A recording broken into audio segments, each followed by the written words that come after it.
வணக்கம். உங்கள் கையில் நாட்காட்டி சேனல் உங்களை வரவேற்கிறது. எங்கள் சேனலை சப்ஸ்கிரைப் செய்யுங்க. வாங்க வீடியோக்குள்ளே போகலாம். இது ஒரு எதிர்கால விழிப்புணர்வு பதிவு. அழியப்போகும் உறவுமுறை, தனிமையாகப் போகும் உறவு முறைகள், அண்ணன் தம்பி, அக்கா தங்கை, சின்ன அண்ணன் பெரிய அண்ணன் பெரிய அக்கா, சித்தப்பா பெரியப்பா, அத்தை மாமா, மச்சான் மச்சினி, அண்ணி கொழுந்தனார், நாத்தனார், தாய்மாமன், சித்தப்பா பையன் சித்தப்பா பொண்ணு, பெரியப்பா பையன் பெரியப்பா பொண்ணு, அத்தை பையன் அத்தை பொண்ணு, மாமன் பொண்ணு, மாமன் மகன். இது போன்ற வார்த்தைகளெல்லாம் 2050 ஆண்டுகளுக்கு மேல் யாருடைய காதிலும் பாசத்தோடு விழாது. யாரும் கூப்பிடவும் மாட்டார்கள். அகராதியில் இருந்தே கூட கொஞ்சம் அழிந்து விடும். காரணம் என்ன? ஒன்னே ஒன்று கண்ணே கண்ணு என்று ஒரே ஒரு குழந்தை மட்டும் போதும் என்று முடிவெடுக்க ஆரம்பித்ததுதான். அப்படி இருக்கும்போது இந்த உறவுகளெல்லாம் எப்படி வரும்? பெண்கள் வயதுக்கு வந்ததும் சீர்வரிசை செய்யவோ, பந்தல் போடவோ, முதல் புடவை எடுத்து தரவோ எந்த தாய்மாமனும் இருக்கப் போவது இல்லை.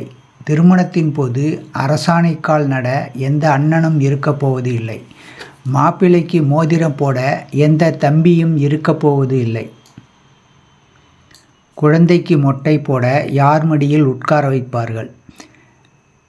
கட்டி கொடுத்த பெண்ணுக்கு ஏதாவது பிரச்சனை என்றால் அண்ணனும் தம்பியும் பறந்து செல்வார்கள். இனி யார் போவார்? ஒவ்வொரு பெண்ணும் சொந்த பந்தம் ஏதுமின்றி, ஆறுதல் ஆள் இன்றி தவிக்கப் போகிறார்கள். தன் கஷ்ட நஷ்டங்களில் பங்கு கொள்ள அண்ணன் தம்பி யாருமின்றி அவதிப்படப் போகிறார்கள். அப்பா அம்மாவை தவிர எந்த உறவுகள் இருக்கப் போவதில்லை.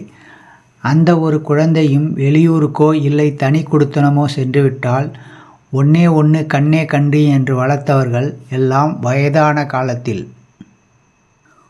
உறவுகளின் உன்னத மதிப்பை உணராமல் பொருளாதார முன்னேற்றத்தை மட்டுமே குறிக்கோளாக கொண்டு ஒரு குழந்தைக்கு மேல் வேண்டாம் என சோம்பேறித்தனப்பட்டு எந்திர வாழ்க்கை வாழ்ந்து கொண்டிருக்கும் அத்தனை பேருக்கும் இதே நிலைதான். கார், பங்களா, வசதி வாய்ப்புகளுடன் ஒன்னே ஒன்று கண்ணே கண்ணு என்ற பெயரில் உறவுகளற்ற ஒரு ஆண் அல்லது ஒரு பெண் வளர்ப்பதற்கும் இவ்வளவு பாடுபட்டு ஓடி ஓடி சம்பாதிக்கிறோம். தனி மனித மாற்றமே சமுதாயத்தின் மாற்றம். சிந்திப்போம். இன்றைய தினம் இன்று 2024ஆம் ஆண்டு ஜனவரி மாதம் 18ஆம் தேதி, சோபகிருது வருடம் தை மாதம் 4ஆம் தேதி, வியாழக்கிழமை.